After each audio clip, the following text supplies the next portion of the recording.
Elias Chen hadn't set foot in one of his own stores in over 2 years, not really. Sure, he'd popped in for photo ops during grand openings or sat through polished presentations in conference rooms with charts and buzzwords, but that wasn't the real pulse of his company. That wasn't where the truth lived. Lately, something felt off. Customer reviews were slipping. Employee turnover was climbing. And the internal surveys, those carefully worded anonymous questionnaires, kept coming back with answers so vague they might as well have been blank.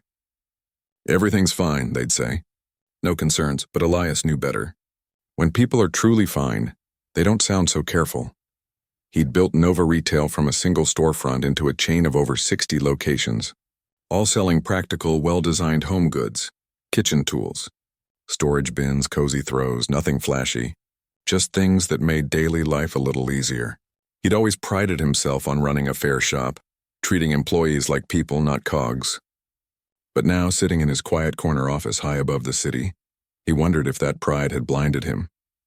Maybe the culture he thought he'd built had quietly rotted from the middle out, so he made a decision that would have sounded crazy to his board. He'd go undercover. Not as a mystery shopper with a clipboard and a fake smile, but as one of them, as someone who clocked in early, lugged heavy boxes, and clocked out exhausted. He wanted to see, hear, and feel what his team really dealt with. It took weeks of planning. He grew out his neatly trimmed hair, traded his tailored shirts for faded tees and worn work pants, and practiced a slightly rougher, slower way of speaking, less polished, more grounded. He created a new identity. Eli Tran, a part-time worker between jobs looking for steady hours.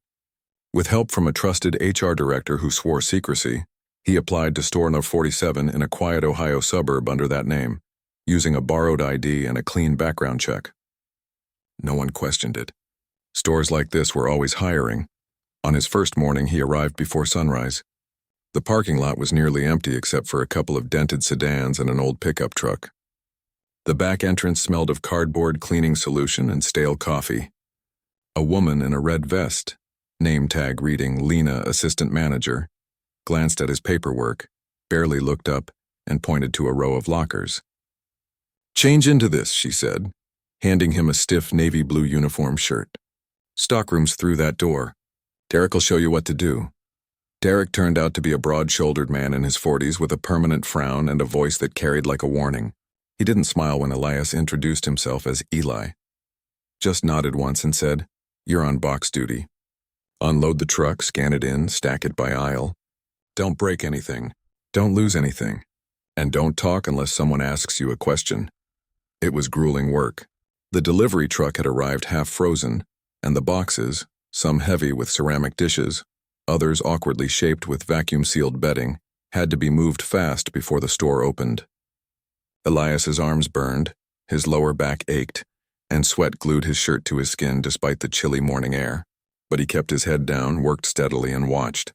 He noticed things, how the other stockers moved quickly but quietly, like they were trying not to be heard, how they avoided eye contact with Derek unless spoken to, how no one joked or chatted the way coworkers usually do during a shift.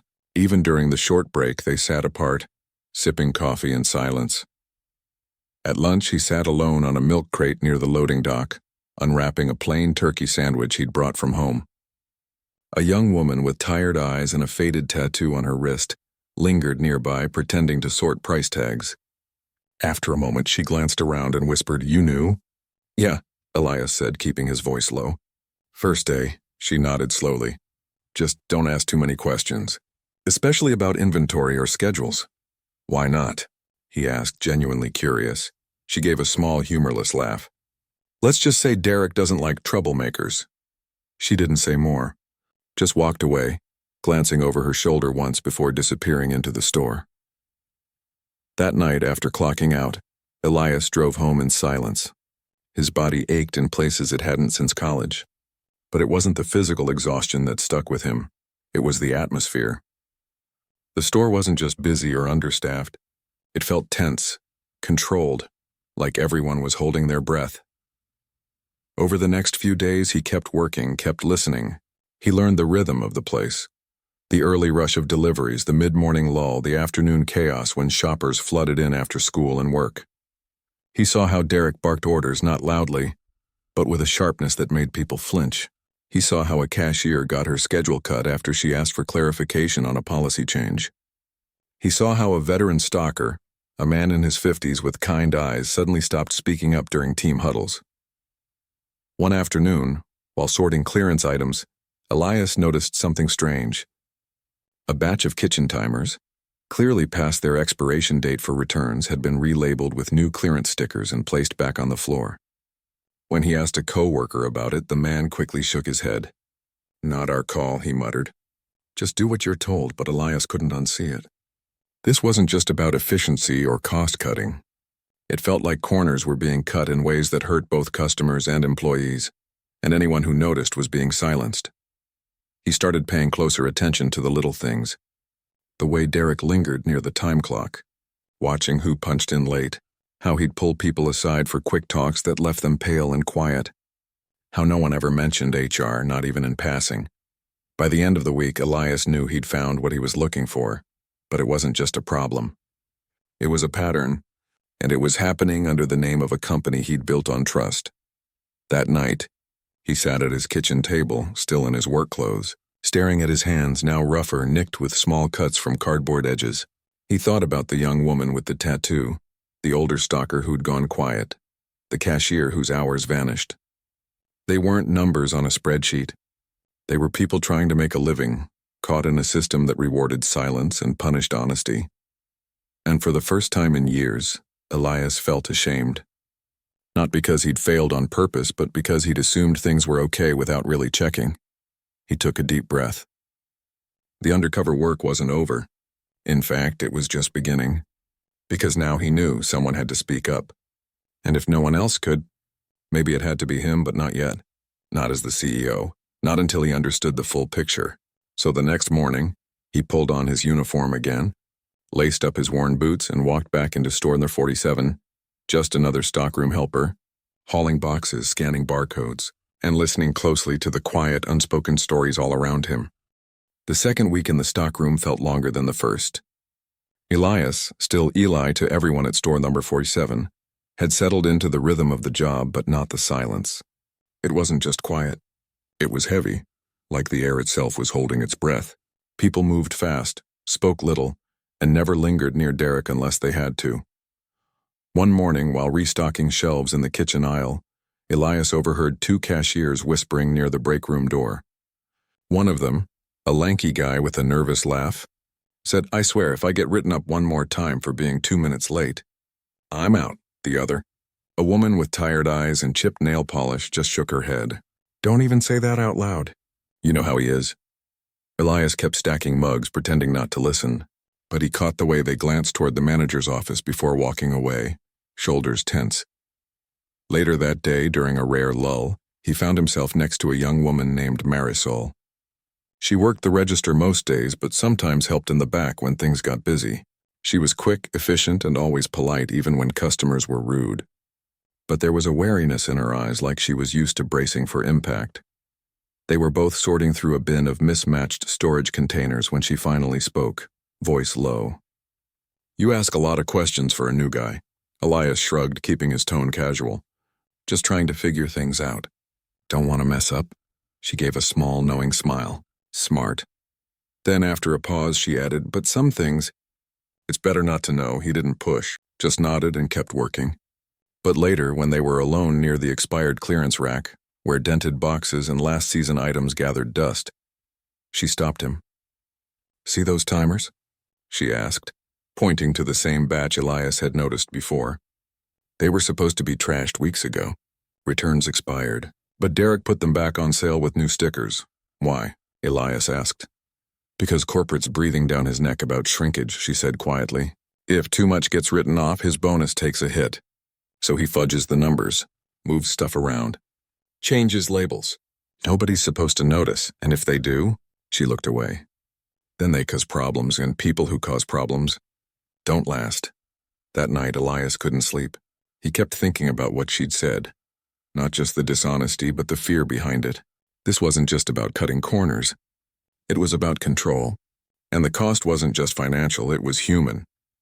Over the next few days, he watched more closely. He saw how Derek would stand near the time clock during shift changes, arms crossed, watching who came in even a minute late. He saw how he'd call people into his office for performance chats that left them shaken. One older stalker, Leo, a quiet man with calloused hands and a faded baseball cap, came out of one such meeting looking like he'd aged 10 years. Elias tried to strike up a conversation with Leo later, offering to help him move a pallet of heavy cookware. At first, Leo barely spoke, just grunted thanks. But as they worked side by side, something loosened. "You're not from around here, are you?" Leo asked finally, wiping sweat from his brow. "Nah," Elias said. "Just passing through." "Needed work." Leo nodded slowly. "Good, don't stay too long. Why's that?" Leo glanced toward the office, then lowered his voice. "This place, it used to be okay. Decent pay, fair hours. But ever since Derek took over as assistant manager, it's like walking on eggshells. Say the wrong thing? You're done." "What kind of wrong thing?" "Oh, anything. Point out a safety issue. Ask why your hours got cut, even just talking too much." He gave a dry laugh. "Funny, right? Used to be if you saw something wrong, you spoke up. Now, you keep your head down and hope you don't get noticed." Elias felt a knot form in his stomach. This wasn't just bad management. It was a culture of fear, and it was thriving under his company's name. The breaking point came on a rainy Thursday. The store was quiet, the kind of slow afternoon where time stretches thin. Elias was in the back organizing returned items when he heard raised voices near the loading dock. Not shouting. Derek wasn't the type to yell, but sharp, clipped words that carried through the thin walls.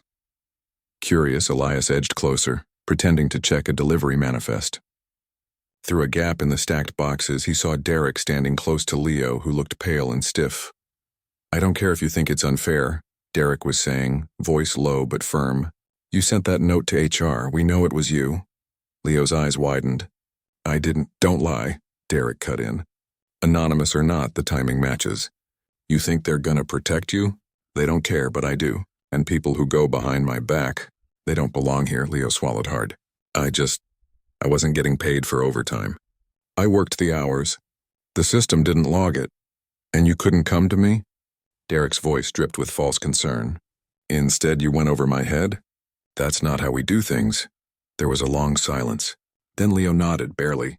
"Understood." "Good," Derek said. "Now get back to work. And remember, next time you have a concern, bring it to me first. Or don't bring it at all." He walked away, boots echoing on the concrete. Leo stood there for a full minute, staring at the floor before slowly turning back to his cart. His hands were shaking. Elias waited until Derek was gone, then approached Leo like nothing had happened. "Need a hand with those bins?" he asked, as if it were just another task. Leo looked at him, eyes hollow. After a beat, he nodded. They worked in silence for a while. Then so quietly Elias almost missed it, Leo said, "You ever feel like no matter how hard you work, it's never enough?" Elias didn't answer right away. He thought about the man in front of him, showing up day after day, doing honest work, scared to speak up about being shorted wages. He thought about Marisol watching her back. He thought about the cashiers who whispered in corners. "No," Elias finally said, meeting Leo's eyes. "It shouldn't be like this." Leo gave a small, sad smile. "Tell that to the guy who signs the checks," but Elias knew. He was that guy. And that knowledge sat heavy on his chest. That evening, as he drove home in the rain, windshield wipers thumping like a heartbeat, he made a decision. He couldn't stay hidden much longer. What he'd seen wasn't just mismanagement. It was intimidation. And it was happening in a store that carried his name, his values, his promise to treat people right. He thought about Leo's shaking hands. About Marisol's warning. About the silence that wasn't peace, it was fear. And for the first time since he'd started this experiment, Elias didn't just feel like an observer. He felt responsible. Tomorrow, he told himself. Tomorrow something changes, but not as Eli, as himself. The morning air was thick with the kind of quiet that comes before a storm. Elias arrived at the store earlier than usual, his usual worn boots replaced by clean, sturdy ones, his faded shirt swapped for something plain but neat.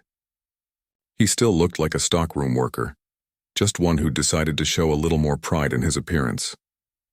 But inside, everything had shifted. He wasn't just watching anymore. He was waiting. He'd spent the night thinking, not about what to do, but how to do it right.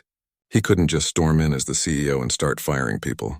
That might feel satisfying, but it wouldn't fix the real problem. Fear doesn't vanish because one person gets removed. It lingers in the walls, in the way people hesitate before speaking, in the silence that follows a question. If he wanted real change, he had to be careful. He had to be human about it. So he went back to work like any other day. Unloaded boxes, scanned barcodes, stacked shelves. But this time he paid closer attention, not just to what was happening, but to who was hurting. Leo hadn't come in yet. That worried him. The man never missed a shift unless he was sick, and even then he'd call ahead. When Elias asked another stalker about him, the guy just shrugged. Haven't seen him. Maybe Derek gave him the day off. The way he said it, flat, careful, told Elias everything.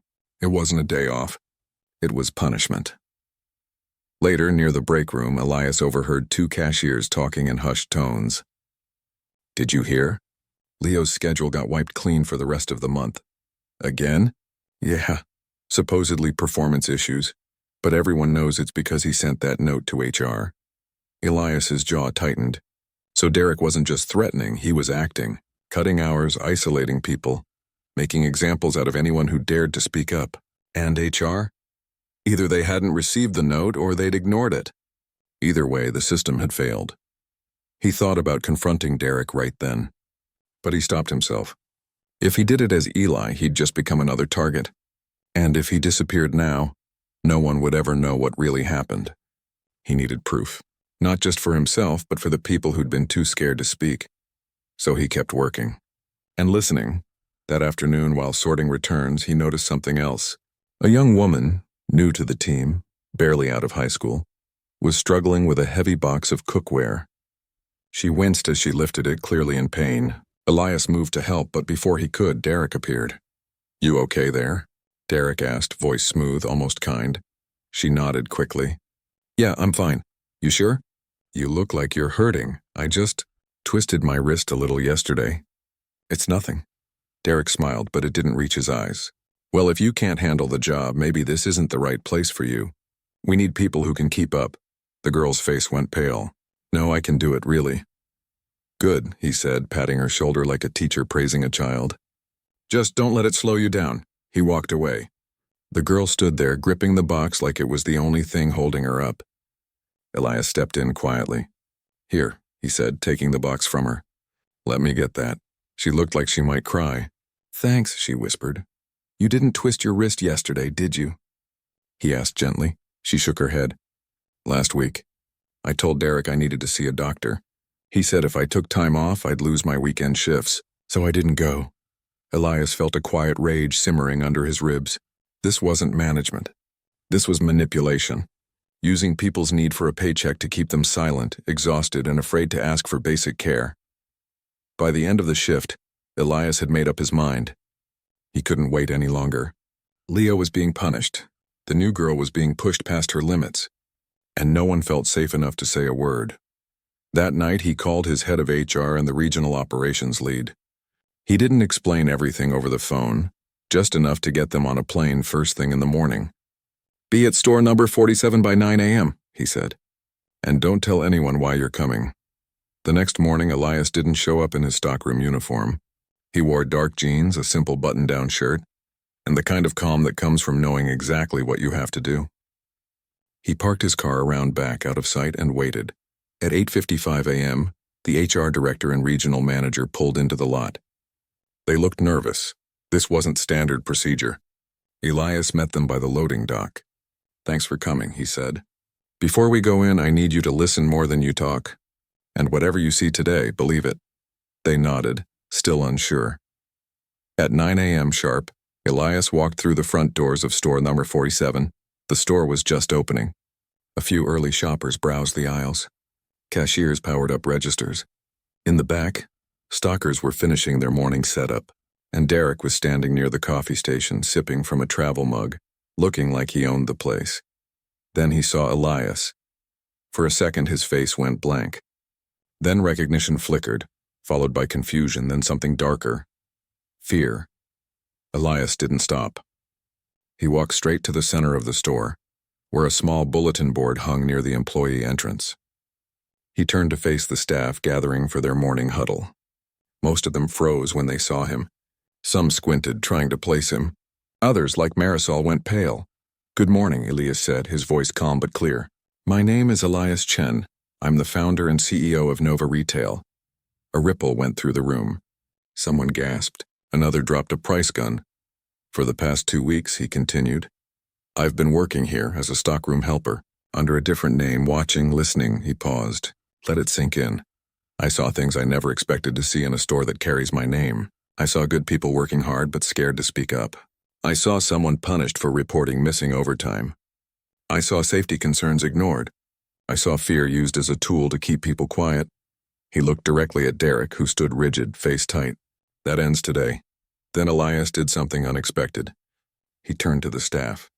"I'm not here to lecture. I'm here to listen. And to fix what's broken." He motioned to the HR director. "Starting right now, every one of you can speak with her, privately, safely, without fear of retaliation. Anything you've seen, anything you've experienced, it matters, and it will be taken seriously." He didn't fire Derek on the spot. He didn't yell. He simply said, "Derek, you're placed on administrative leave effective immediately, pending a full investigation." Then he turned back to the team. Your voices were silenced, but not anymore. After that, something shifted in the air. The tension didn't vanish. It couldn't, not that fast, but it changed.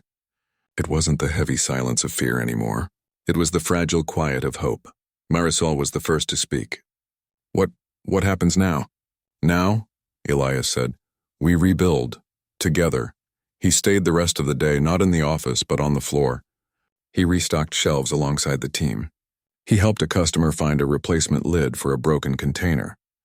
He sat in the break room during lunch, not as a CEO, but as someone who finally understood. And when Leo walked in, late, hesitant, eyes wide with confusion, Elias stood up and walked over. "I heard you've been having trouble with your schedule," he said gently. Leo nodded, wary. "That's being fixed," Elias said. "And your overtime pay. You'll get every penny you're owed, plus back pay for the hours they cut." Leo stared at him, then slowly, tears welled in his eyes. He didn't say thank you. He just nodded, and for the first time in weeks he stood a little taller. By closing time, the store felt different. Not perfect, but possible. People talked more, smiled a little, asked questions without looking over their shoulders. Elias left that evening with a heart full of regret and resolve. He'd built a company to make life better for people. Somewhere along the way, he'd forgotten to check if it was still doing that. But today, he'd started to fix it. Not with a memo or a policy change, but by showing up, listening, and standing beside the people who'd been carrying the weight all along. The morning after the reveal, the store felt like it was holding its breath. But this time, it wasn't from fear. It was from something quieter, something fragile but real: hope. Elias didn't show up in a suit or with a team of executives trailing behind him. He came in through the same back door as always, wearing jeans and a plain gray shirt, a travel mug of coffee in hand.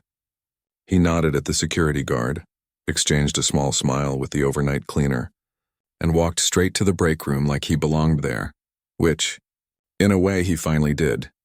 Most of the staff had heard the rumors by now. The CEO had been working among them. He'd seen what was really going on, and he hadn't just walked away. He'd stayed. That meant something.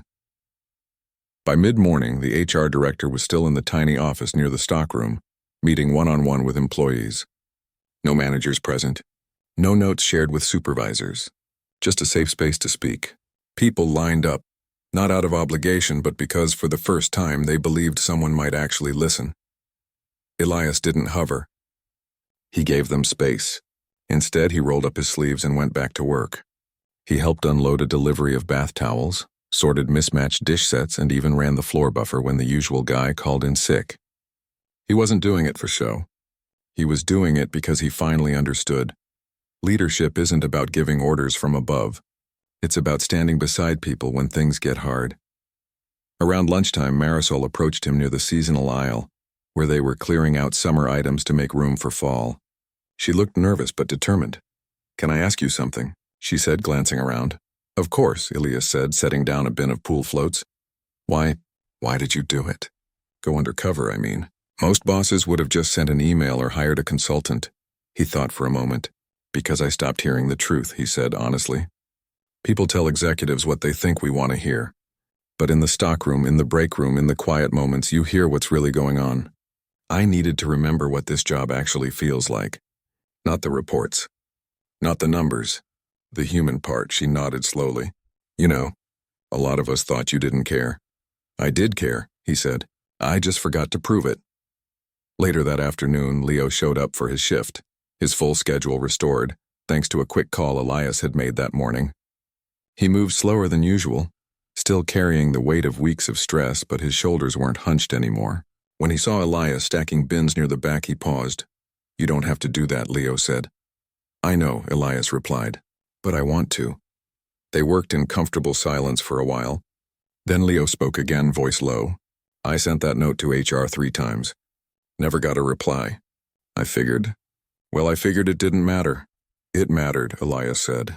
It just got lost in a system that wasn't working. That's on me, not you. Leo didn't say anything else. But when he walked away, he gave a small nod, like a quiet thank you. By the end of the day, something remarkable had happened. People were talking, not whispering, not glancing over their shoulders, just talking. 2 cashiers debated the best way to organize the greeting card display. A stocker asked if they could get better gloves, the current ones tore too easily. Someone even joked about Derek's habit of microwaving fish in the break room, and instead of nervous laughter, the whole group burst out laughing like they used to, years ago. It wasn't perfect. Trust doesn't rebuild in a day, but the ice had cracked. Over the next few days, Elias kept coming in. Not every day, but often enough that people stopped seeing him as the CEO and started seeing him as just Elias. The guy who remembered your name, asked how your kid's soccer game went, and actually listened when you told him. Meanwhile, the investigation into Derek moved quickly. Interviews were conducted. Schedules were reviewed. Records were checked. It turned out he'd been altering time logs, hiding customer complaints to boost his store ratings, and pressuring staff to hit unrealistic targets by threatening their hours. Worse, he'd created a culture where speaking up was seen as disloyalty. Not one person had reported him, not because nothing was wrong, but because they were too afraid of what would happen next. When the findings came back, Elias didn't hesitate. Derek's employment was terminated, but Elias made sure the announcement wasn't about punishment. It was about protection. This isn't personal, he told the team in a short meeting. It's about making sure this store is a place where honesty is rewarded, not punished. Then came the harder part, fixing the system. Elias called a company-wide meeting, not just for store number 47, but for every location. He didn't hide behind corporate jargon. He told the truth. I failed you, he said. I assumed things were okay because no one was complaining. But silence isn't peace, it's fear. And that's on me. He announced 3 immediate changes. First, a new anonymous feedback system. Simple, secure, and reviewed by an independent team, not store managers. Second, mandatory training for all supervisors on respectful leadership and anti-retaliation policies. And third, a new rule. Every executive, including himself, would work at least 1 full shift per quarter in a frontline role. Stocking shelves, running registers, cleaning floors. No exceptions. People were skeptical at first. They'd heard promises before, but then they saw Elias back in the stockroom the next month, sweating through a summer heat wave, helping move a pallet of patio furniture. They saw the HR team actually follow up on concerns. They saw Leo get his back pay and a small bonus for speaking up. Slowly, the mood shifted. Not just at store 47, but across the chain. Other stores started reporting issues they'd kept quiet for years. Broken equipment, unfair scheduling, even small acts of kindness they wanted to highlight. The company wasn't perfect, but it was becoming honest. One evening, as Elias was leaving the store after another long day, Marisol stopped him near the parking lot. You know, she said, I was thinking of quitting before all this. I had another job lined up. He looked at her, surprised. Why didn't you? She smiled faintly. Because I wanted to see if you meant it, and you did. He didn't say anything grand in response, just nodded and said, Thanks for staying. As he drove home that night, Elias didn't feel like a hero. He felt like someone who'd finally woken up, Leadership wasn't about titles or corner offices. It was about showing up, really showing up, and having the courage to listen, even when the truth was hard to hear. And for the first time in a long time, he felt like he was leading the company he'd always wanted to build, not the one he'd accidentally let slip away. 6 months later, Store NAR 47 didn't just feel different, it felt alive. The same fluorescent lights still hummed overhead, the same squeaky cartwheels rolled down the aisles, and the same coffee machine in the break room still made that weird gurgling sound. But the air had changed. It wasn't tense or quiet anymore. It was warm, human. You could hear laughter from the stockroom, real conversations at the registers, and most surprisingly, people actually asking questions without flinching.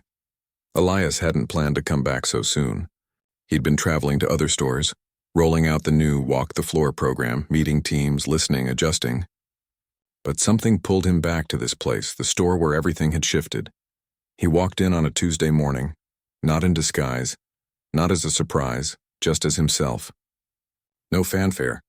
He wore a simple jacket, carried a reusable cup, and nodded at the security guard like an old friend. Inside, the store buzzed with the kind of energy that comes when people feel safe enough to care. Marisol was now the assistant manager. Not because she'd asked for it, but because her coworkers had nominated her during the new internal leadership review.